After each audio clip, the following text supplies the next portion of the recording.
Trial balance. Trial balance is a summary statement showing the net balance of all ledger accounts. In double entry system, every transaction causes equal debit and credit.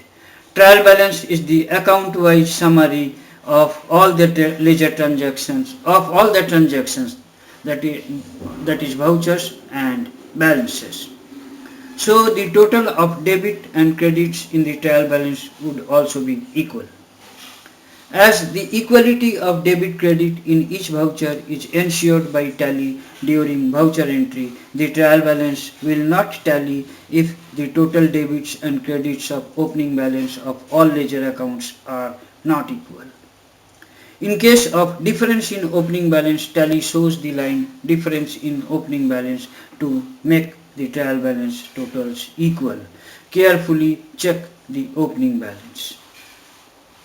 Trial balance display.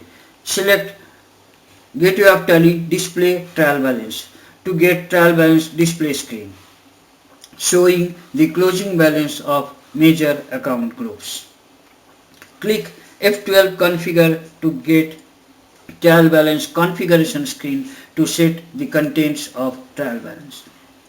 Click F1 Condensed Detailed toggle button to get the trial balance in respective format.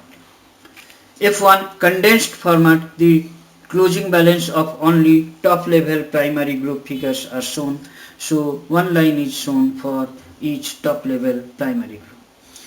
F1 detailed format, the next level account groups ledger account details are also shown. Top level primary groups are shown in bold, the account groups are shown in normal font and ledger accounts are shown in italics.